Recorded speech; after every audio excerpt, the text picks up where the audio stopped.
Berdasarkan hasil dari beberapa lembaga survei, masyarakat puas dengan kepemimpinan Prabowo Gibran. Dan kita akan langsung bahasnya dengan Direktur Eksekutif Poltreking Indonesia, Hanta Yuda, dan peneliti Selios, Bang Galaude Muhammad. Selamat malam, Bang Hanta. Bang Galau, apa kabar? Selamat malam, Mas Selamat Rabi. malam. Apa kabar? Selamat malam, Mas Galau. Selalat malam, Mas Hanta Baik, Yuda. saya ke Bang Hanta terlebih dahulu. Bang Hanta, tadi disebutkan ada 78% ya, begitu ya, masyarakat puas terhadap kinerja Prabowo Gibran. Indikatornya apa saja, Mas, kepuasan itu? Ya, pertama survei ini kan survei populasi ya, populasinya seluruh rakyat Indonesia dan menggunakan metode sampel representatif. Dia profil demografi dari responden yang terpilih, sampelnya itu identik dengan populasi. Nah, kemudian hasilnya tadi seperti di iNews sudah sampaikan, secara umum ketika kita tanyakan tingkat kepuasan kepada kinerja pemerintahan secara umum ya, semuanya gabungan Prabowo Gibran, itu 78,1% dan ada yang tidak puas 19,3%. Tetapi kita dalami juga, Mas Davi, di bidang-bidangnya, tingkat kepuasan yang paling tinggi itu di bidang pendidikan 79%, kemudian bidang kesehatan juga tinggi 76%, Hankam, pertahanan keamanan juga relatif tinggi 75%. Tapi ada 3 bidang lainnya yang bisa dikatakan tidak tinggi, bahkan ada satu yang paling rendah di bawah 70%. Hukum itu hanya 68%, kemudian hukum dan pemberantasan korupsi, kemudian kepuasan di bidang stabilitas politik dan nasional itu hanya 65%, dan kepuasan di bidang ekonomi di bawah 60%, yaitu 57%. Jadi PR utama dari pemerintah Prabowo Gibran adalah terutama bidang ekonomi, karena tingkat kepuasannya hanya 57%. Nah, saya ingin menjawab pertanyaan tadi, apa basis alasan kita tanyakan juga kepada responden penyebab mereka puas dan tidak puas itu ada beberapa faktor banyak, tetapi kami merangkum yang tertinggi persentasenya ada 5 faktor yang puas itu. Satu, karena menganggap kepemimpinan Prabowo yang tegas. Kemudian 2, bansos tepat sasaran. Yang ketiga, program makan gizi gratis. Yang keempat, adanya pelayanan kesehatan. Dan yang kelima adalah pemberantasan korupsi. Nah, satu lagi ini ya penting juga, alasan yang tidak puas yang hampir 20% tadi. Satu, ekonomi belum stabil, itu 26%-nya menjawab. Kemudian bansos kurang tepat, 15%. Masih banyaknya kasus korupsi. Kemudian harga kebutuhan pokok masih cukup tinggi, belum terkendali. Dan yang kelima adalah belum tersedianya lapangan pekerjaan atau belum teratasinya urusan pengangguran. Jadi ada 5 itu paling tidak yang menjadi faktor apresiasi positif terhadap rating pemerintahan Prabowo Gibran, dan juga 5 yang negatif yang kemudian menyebabkan terbentuknya audit persepsi ya, persepsi publik terhadap penilaian 1 tahun pemerintahan Prabowo Gibran. Oke, saya ke Bang Hanta kembali. Bang Hanta, kepercayaan terhadap Prabowo Gibran juga tinggi. Dari Poltreking ini mendapatkan hasil 83%. Sebenarnya apa yang membuat masyarakat percaya, apakah dengan tadi Anda katakan karakter Pak Prabowo yang tegas, atau dengan program-program yang tadi Anda sebutkan? Ya, jadi selain tingkat kepuasan standar survei secara rutin kita lakukan paling tidak setiap 1 tahun sekali atau 2 kali, itu menanyakan juga tingkat kepercayaan. Jadi kepercayaan itu terkait dengan optimisme kepemimpinan politik. Kalau misalnya kepuasan itu berbasis kinerja dalam persepsi penilaian publik ya, ini kan yang menilai adalah publik, rakyat Indonesia. Populasinya adalah rakyat Indonesia yang usianya 17 tahun ke atas atau sudah menikah. Jadi seperti orang sudah punya hak pilih lah, yaitu yang menjadi responden. Nah, tentu dari Aceh sampai ke Papua ya, kita sampling semuanya di 38 provinsi. Nah, dari tangkapan data bahwa untuk tingkat kepercayaannya cukup tinggi. Ini modal optimisme bagi pemerintahan Prabowo Gibran, di mana angkanya 81, persisnya 81%. Nah, angka ini sebenarnya tidak mengejutkan. Di 1 tahun pemerintahan Prabowo itu hampir sama dengan 1 tahun di pemerintahan Jokowi dan Pak SBY juga, Pak Jokowi. Bahkan ada yang di atas 80%. Bahkan tidak mengherankan kalau kemudian tingkat kepercayaan biasanya selalu melampaui tingkat kepuasan.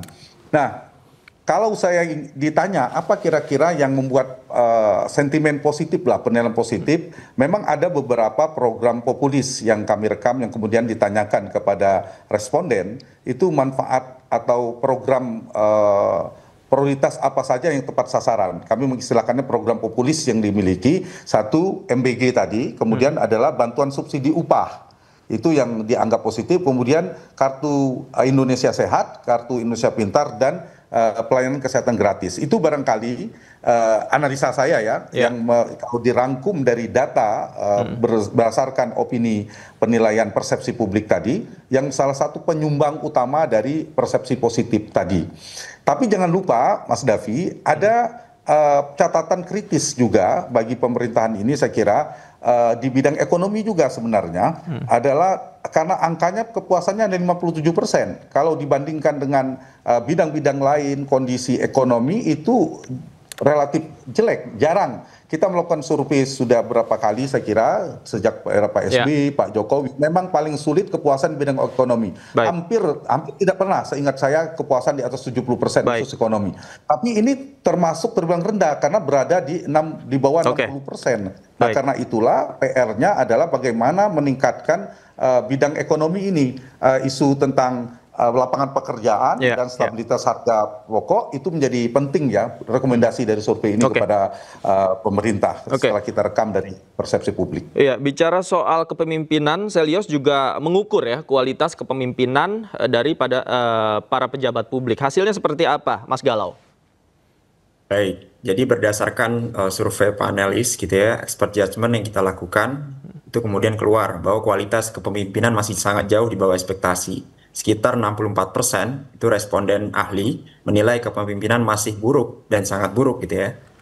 Nah, dari sini sebenarnya kita bisa melihat yang kami sebar ini sebenarnya adalah rank gitu ya. Kita berikan bahkan panelis diminta untuk menilai dari scoring 1 sampai 10. 1 mengartikan buruk, 10 mengartikan sangat baik. Jadi persebaran datanya akan sangat lebih distribusi normal yang terbentuk gitu ya. Dan kalau kita lihat berdasarkan survei yang kami lakukan itu juga melakukan pemeringkatan terkait dengan kinerja menteri. Peringkat 1 sampai dengan 3. Itu yang kemudian kontras sekali ketika berbeda dengan opsinya antara cukup puas dan beberapa pilihan lainnya. Nah, jadi kami ingin mengkontraskan supaya ada kinerja yang diukur secara jelas gitu ya, bahwa nilainya berapa gitu ya. Kalau baik, sebaik apa dibandingkan 1/10. Itu yang mungkin menjadi satu perbedaan mendasar. Dan dari catatan kami, hampir semuanya 6 indikator yang kami ukur gitu ya. Capaian program, rencana kebijakan, kualitas kepemimpinan, tata kelola, komunikasi, penegakan hukum gitu ya. Itu masih dalam nilai yang sangat mengkhawatirkan gitu ya, di angka 64 sampai dengan 90%. Nah, itu yang kemudian selaras kita lakukan berdasarkan survei publik yang kami sebar berdasarkan secara umum gitu ya. Itu juga konsisten dengan temuan kami dalam survei ahli. Nah, itu yang kemudian memperkuat temuan akhir bagaimana elektabilitas Pak Prabowo Subianto justru turun secara drastis. Jadi secara sederhana 34% responden yang memilih Prabowo Subianto dan Gibran Rakabuming Raka di pemilu 2024 tidak akan memilih kembali untuk pemilu selanjutnya. Dengan tren kinerja seperti ini. Baik. Terima kasih banyak Bang Galau, Bang Hanta sudah bergabung bersama kami. Selamat malam, sehat selalu Bapak-bapak. Pemirsa, sejumlah lembaga survei merilis tingkat kepuasan publik atas kinerja pemerintahan Prabowo Gibran selama 1 tahun.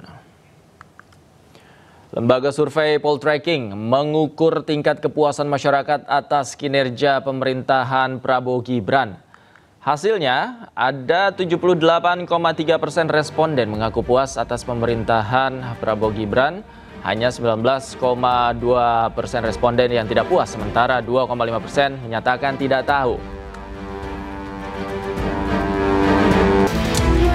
Berbeda dengan Selyos, sebagai survei Poltreking mencatat Menteri Agama Nasaruddin Umar sebagai menteri paling berprestasi dengan 65,7%. Di posisi kedua ada Menteri Pemuda dan Olahraga Erick Thohir dengan 63,5%, sementara Menteri Keuangan Purbaya Yudi Sadewa berada di posisi ketiga dengan 61,2%. Menko Bidang Infrastruktur dan Pembangunan Kewilayahan Agus Harimurti Yudhoyono berada di posisi keempat dengan 61%. Menteri Kesehatan Budi Gunadi Sadikin menempati posisi kelima dengan 58,3%. Dan menariknya, Sekretaris Kabinet Teddy Indrawijaya berada di posisi keenam dengan 58,1%.